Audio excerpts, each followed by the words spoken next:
Hi, my name's Kevin. I'm 27. I live with my girlfriend, Alice. We've been together for 6 months. And last Saturday, I swear, I just wanted to change a light bulb in the kitchen. You know, a normal, everyday thing. Nothing fancy. But somehow, now my future mother-in-law won't look me in the eye. My neighbor gave me a chocolate bar labeled "Helping a Bro," and Alice has been sleeping on the couch for 2 days. I'll explain. Please don't judge me. I truly, honestly just want to change a light bulb.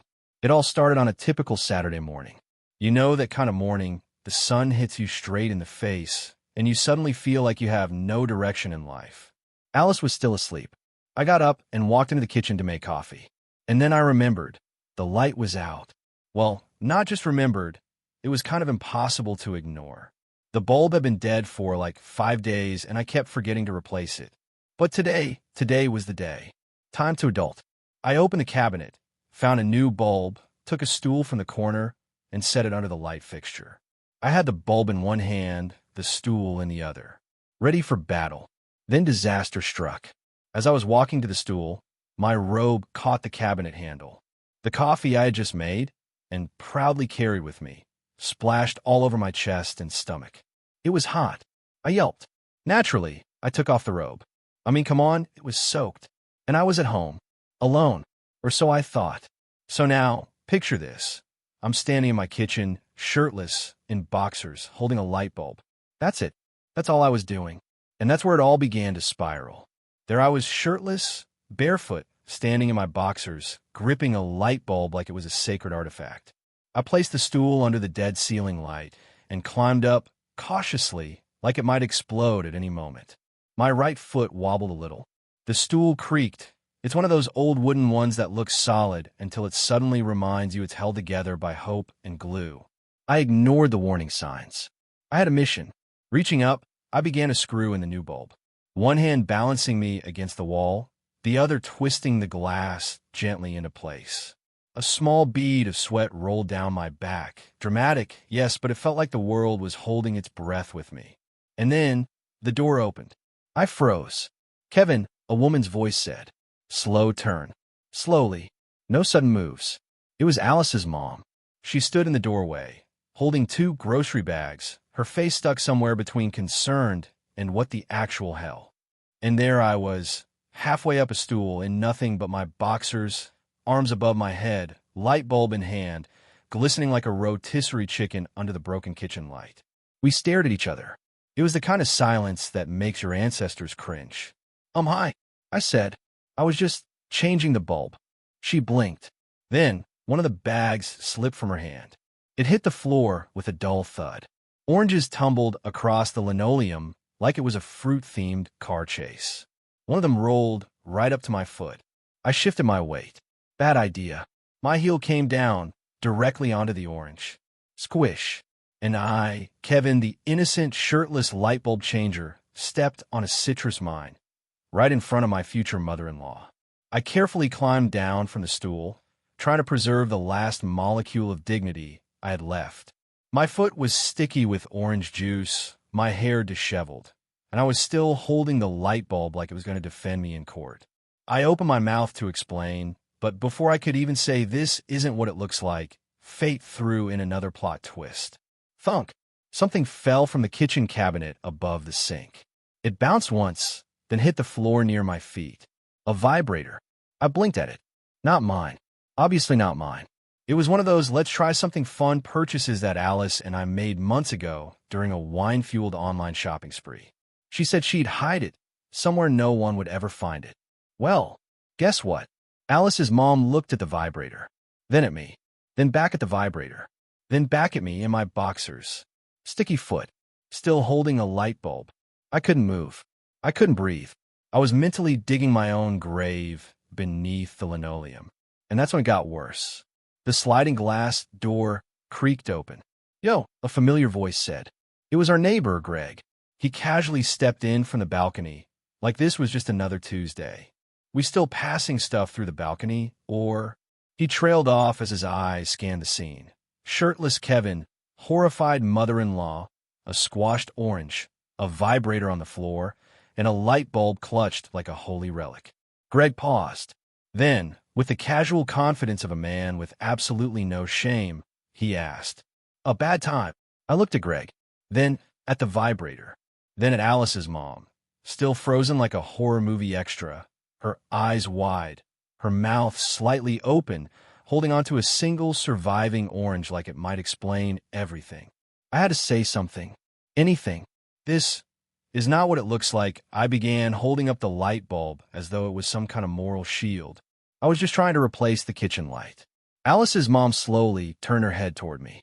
With those accessories? She asked, nodding toward the floor like she was accusing the vibrator of criminal conspiracy. It's not mine, I blurted.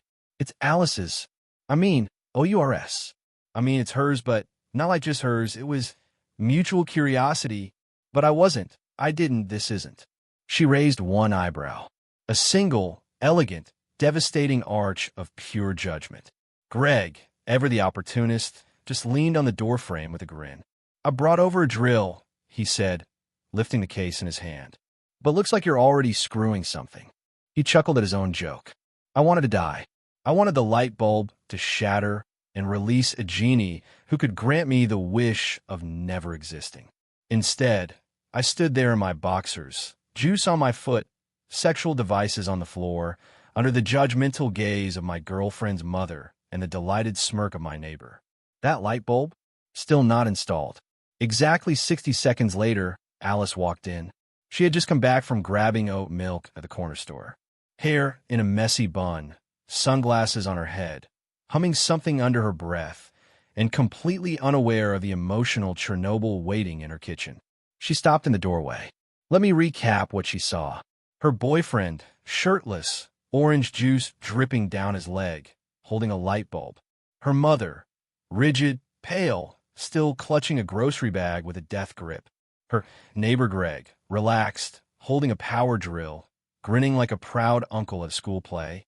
A squashed orange, a vibrator, a stool slightly off balance, as if mocking everyone involved. Alice blinked, then blinked again, then sighed. Okay, she said slowly. I'll leave you alone for 15 minutes, and you start shooting an adult sitcom in my kitchen. I opened my mouth to explain again, but she held up a finger. Nope, she said. I don't want to know. I don't care.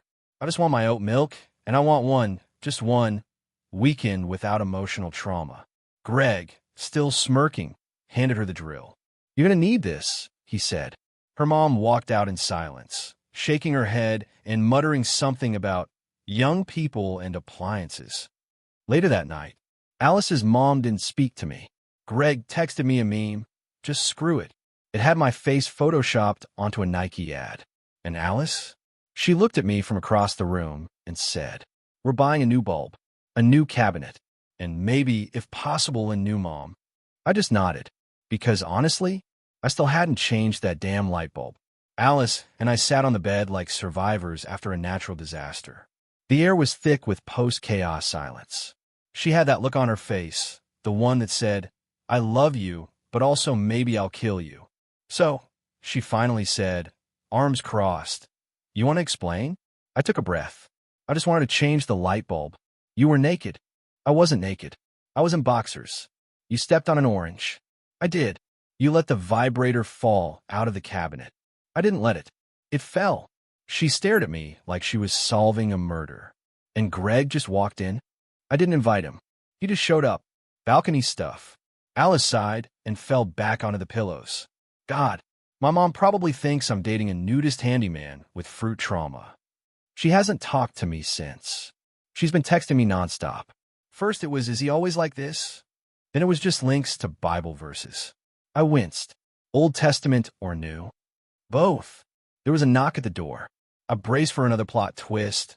Maybe a marching band or a clown this time. But it was just Greg. He popped his head in, casual as ever.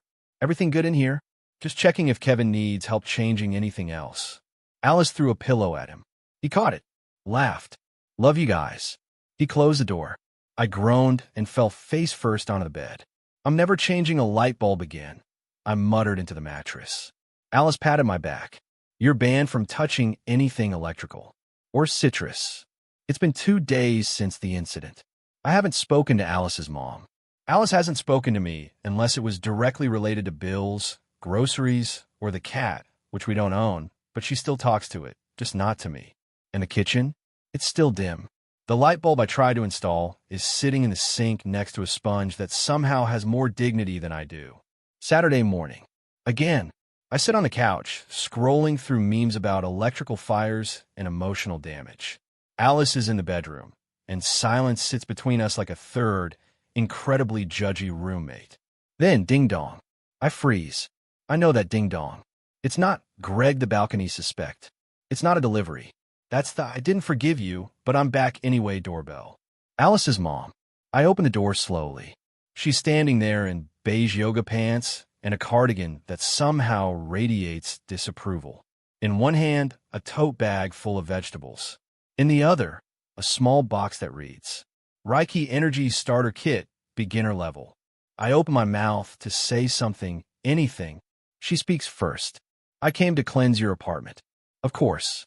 She walks in without waiting for permission, like a missionary entering a sin factory. Alice emerges from the bedroom and immediately tries damage control. Mom, this isn't necessary. I brought sage. She pulls out a bundle of something leafy and lights it on fire like she's about to host a very intense drum circle. The kitchen is already smoky, and I'm not entirely convinced it's not just the microwave still mad at me from last month's chicken nugget incident. I follow her into the kitchen, where she begins muttering something in what I assume is either Latin or very aggressive whispering. She waves the sage around like she's performing surgery on the air. Right? I say. So, what exactly are we cleansing? She turns to face me slowly. Her eyes narrow. You. Oh, not the apartment. Me. Alice coughs. I can't tell if it's from smoke or laughter. Then the mother-in-law reaches into her tote bag again and pulls out a crystal the size of a potato. This is black tourmaline, she says, holding it like it's holy. It absorbs chaos energy. She places it on the counter. It immediately rolls off and lands in the cat's empty food bowl. Ding. Hello. Judging. Kevin, she says seriously, do you know how to ground your aura? I barely know how to ground a wire. She doesn't laugh. Suddenly, the toaster makes a loud pop. She spins. It's beginning. What's beginning? I ask. The real cleansing. This is not how I expected my Saturday to go. Again. So, apparently, I have bad energy. The kitchen has a trauma imprint, and the stool I stood on, according to Alice's mom, is energetically hostile. I don't know what any of that means.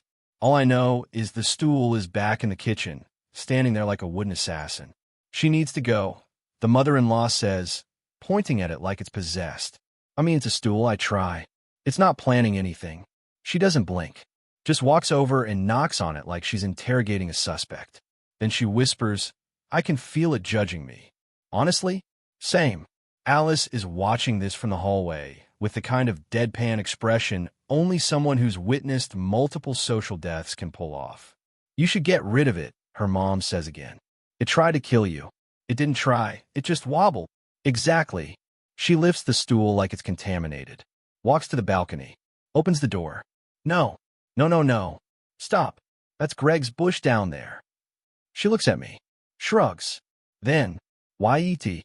The stool goes flying. Down 2 stories. Through the air. Straight into Greg's hedge like a war crime made of wood. There's a short silence. Then Greg leans out of his window across the yard.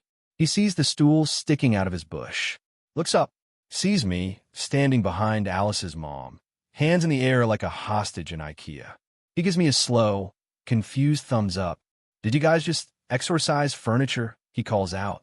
We're cleansing the apartment, shouts Alice's mom like she's leading a cult. Greg nods. Cool. Want to borrow my stepladder? I close the balcony door. Slowly. Inside, the smoke from the sage is thick now. I cough. Alice coughs. Her mom breathes it in deeply like it's a $300 perfume. Then she turns and says with calm certainty, There. Now we can start fresh. I look around. The kitchen smells like someone lit a campfire in a Whole Foods. No light bulb. No stool. No dignity.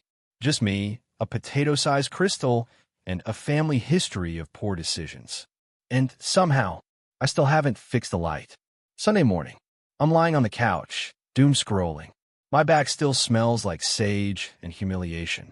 Alice is in the kitchen, ignoring me professionally. The stool is still in Greg's bush. I'm trying to forget everything when buzz. Phone notification. Then another. And another. And another.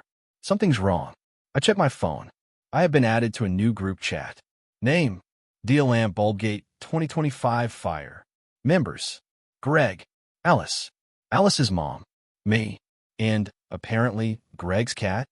First message is from Greg. Greg, good morning, survivors. Second message, a photo. The stool. In his bush. Wearing a party hat. Third message, Alice's mom. We must never forget what it did. Fourth message, Greg, do we think Kevin's aura is better now? I stare at the screen. How did I get here? I just wanted light. I put the phone down. Then it buzzes again. Alice sends a meme. Picture: me, shirtless, mid-fall from the stool. Caption: live laugh, lumens. Everyone reacts with a face with tears of joy emoji. Even the cat. Well, Greg, but the cat has a profile picture in sunglasses. I look at Alice across the room. She looks back, raises an eyebrow. Oh, I say. So now you're laughing? She shrugs.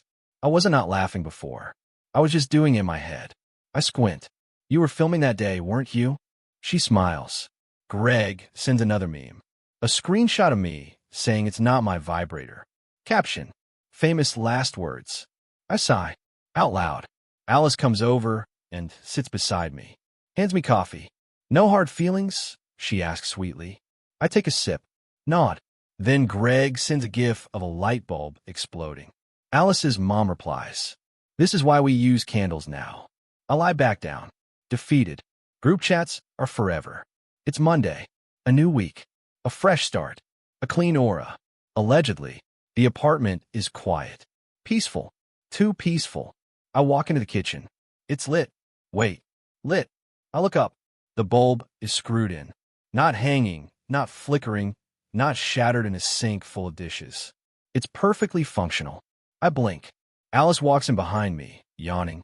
You fixed it, I ask. She grabs the coffee pot. No. I turn to her. Slowly. Then who? I did, she says. Alice's mom. I freeze. She came back. Before sunrise. Said it was the only spiritually neutral hour. Of course she did. She brought gloves, a grounding mat, and a quartz necklace that hums when there's negative energy near appliances. And she used all that to screw in a 40-watt LED. Alice shrugs. Worked, didn't it? I stare at the bulb. It shines calmly, smugly, like it knows it won. I sit at the table, still processing. Alice sits too. She looks at me. So, are we buying a new stool? I shake my head. No, never again. No more stools. No more crystals. No more demons hiding in IKEA furniture. She nods. Then, how do you feel about lamps? I blink. From the living room, my phone buzzes. Group chat again. Greg sent a new photo. The stool. He spray painted it gold. It now sits in his living room like a war trophy. Caption: never forget.